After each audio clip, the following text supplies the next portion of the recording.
You put Australians' lives at risk and you come here and threaten the same thing to Canadians? It's absolutely shocking. This is modern-day robber baron tactics. Biddle shames Facebook Meta on threatening Canadians with the takedown of important resources of information because they don't like Bill C-18. Question is, who does? Here's the clip. It's kind of shocking that Facebook throws a public temper tantrum to appear before this committee and then refuses to answer question unless they're friendly softballs from the Conservatives. I don't know why you just didn't go ahead and have a press conference standing shoulder to shoulder with the Conservatives while you threaten Canadians. Mr. Disdale, you stand here and threaten Canadians to do what you did in Australia, which is to take away supports, take away information about vaccines, take away information about suicide, crisis centres, take away information from their fire services. You put Australians' lives at risk and you come here and threaten the same thing to Canadians? It's absolutely shocking. This is modern-day robber baron tactics that Meta is demonstrating. And you say, don't regulate us. We're good corporate actors. It truly is amazing to look back at what happened in Australia. Chair, point of order. Yes, Ms. Thomas. Thank you, Madam Chair. There have been times in this committee where assumptions like the one that Mr. Biddle is making or accusations towards a witness have been made. And as chair, you've ruled them out of order. And so I'm wondering if you would consider to do the same in this case. Yes, that's a judgment call on my part, Ms. Thomas, and I don't think that Mr. Gretel is being very aggressive in his questioning, but I don't think he is being very disrespectful to the witness. Thank you. Madam Chair, I trust my time was paused. I haven't even asked a question. Thank you. I haven't even asked a question yet. And we heard about the generosity of Facebook providing $230 million worth of links, but on the other side, we're going to take away all of your ad revenue from news agencies as well, which is an interesting generosity. There's a suggestion that from Facebook that this will break the internet, but we've heard from Microsoft, which may know a thing or two more about the internet than I do, that such legislation won't. It didn't in Australia. It won't happen again. The fear-mongering just continues. So let's go to Australia if we can. In February 16, 2001, the House of Representatives passes the initial bill. The day after that, there is a overreach takedown, including all of the sites that Mr. Housefather mentioned. And Facebook's official response that day, on day 2, February 18, was the takedown is going according to plan. Mr. Disdale, was that a mistake, as you claimed earlier? So I'm obviously not able to speak to the communications that were happening at that time. See, and again, why didn't you? And if you're, excuse me, there was a bit of difficulty in hearing Mr. Disdale answer, so I will stop the clock and let him re-answer, please, because I couldn't hear it. There was echoing.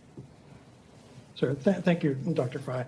I think I would express as well that our intent with last week's communication was to signal the degree to how unworkable it is for our business, and that we may not have the opportunity to share these concerns, and that we're grateful to have the opportunity to share these concerns with the committee. And we hope that we can create a more evidence-based piece of legislation that takes into consideration how platforms and the internet work. Thank you. Go ahead, Chris. Another question, another non-answer by Facebook from a company that demanded to be here. Should I just ask softballs, Mr. Disdale? Is that what you're looking for? Like the contempt, and I've dealt with Facebook before, committees before, with Mr. Chan, and the contempt that Meta has for the parliamentary process. Mr. Housefather went through it earlier. I noticed today that a judge in the United States fined Meta $25 million for repeatedly and intentionally violating U.S. campaign finance laws. So I guess we know what Facebook and Meta think about the democratic process.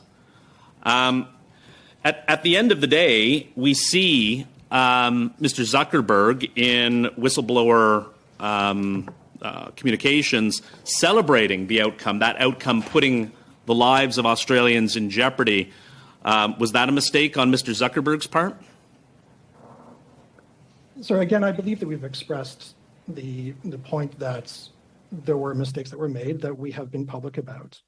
And again, that our engagement here today is to really talk about our concerns with the legislation in front of us, which is concerns about it's based on the representation of the excuse me, Mr. Disdale, this is my time. This is based on the Australian model, this legislation. I think most people know, and you've threatened the same thing to put the lives of Canadians at risk. I guess the question is, you put thousands, perhaps millions of Australians' lives at risk. Are you willing to do the same thing to Canadians? I think this legislation is... That the question wasn't to you, Mr. Chen. Mr. Chen. Oh, I didn't realize. I thought it was open No, to it Meta. was to Mr. Denzale. I was aware of that. Thank you. Oh, I'm should probably listen, honestly- Mr. Chen. Oh, I'm listening very carefully.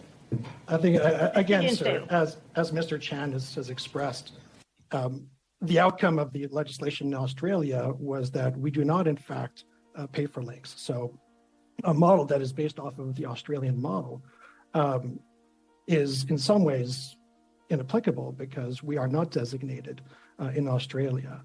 30 seconds. The deals that we have done in Australia. I appreciate that, Dale. The sharing of links, etc.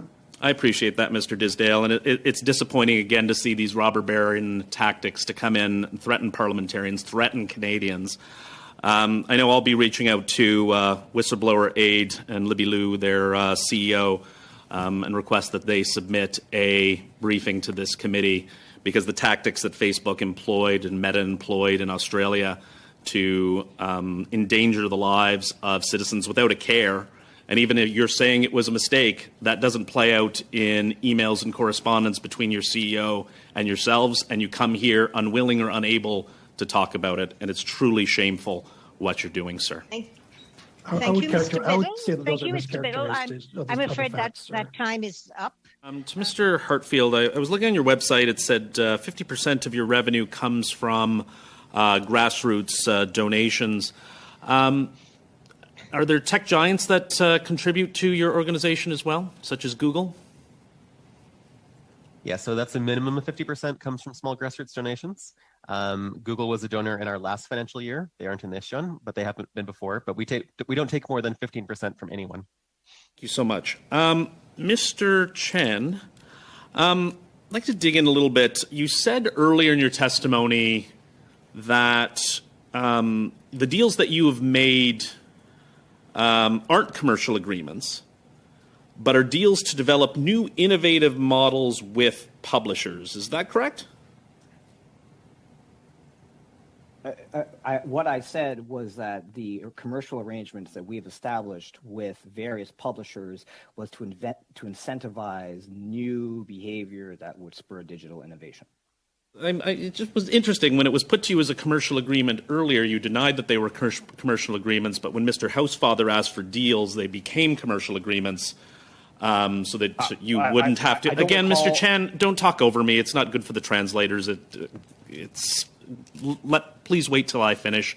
Again, I know you have contempt for what we're doing here, and we've been through this. You and I have been through this before on different legislation, and history is repeating itself. And so if it is, well, whatever it is in terms of a deal to... Sorry, yes, Ms. Thomas, your point of order. Thank you, Chair. Chair, Mr. Biddle is choosing to speak directly to the witness and again is badgering him and assuming intent. That's super inappropriate. Inappropriate to speak directly to him rather than to you, Chair. And secondly, inappropriate to assume intent. That's badgering the witness. Thank you very much for that point, Ms. Thomas. I also note that there have been a couple of witnesses who do not speak to me. They speak directly to the questioner, and I made it clear that one should speak through the chair. So I think we've had a bunch of people going against the rules a little bit, and I've allowed it to happen in the interest of getting the questions and answers through. Mr. Biddle, please continue. May I, Madam Chair, point of Yes, order? Ms. Thomas. I'm not talking with regards to the conduct of the witness. We understand that they're here for a short duration of time, and so they may not understand the full rules.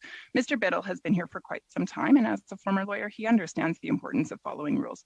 So, Madam Chair, perhaps you could offer some direction there. Thank you very much, Ms. Thomas.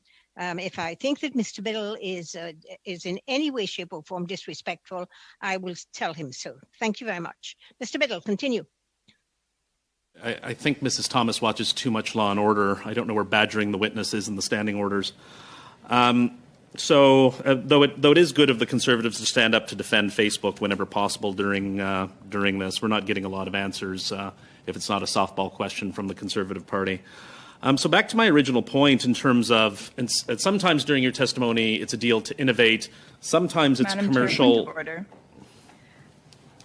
Ms. Thomas, we have very little time, and I would really like this questioner to be able to ask questions of the witnesses and have the witnesses answer. So, is it a totally new point of order? Because we are, in fact, carrying out the orders of the day. So, if it's not a point of order, what is it? Is it a point of information? Is it a point of privilege? What is it, Ms. Thomas?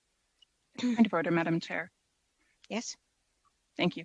Madam Chair, you are operating in a rather discriminatory manner. There are times where you have gone after me for the exact same behavior that Biddle is engaging in right now. In fact, I actually am not nearly as vile as he is. And so I would ask you to be fair in your ruling, Madam Chair. Thank you. Thank you, Ms. Thomas, and I will be fair in my ruling. Mr. Biddle, please continue your question. No, you're not.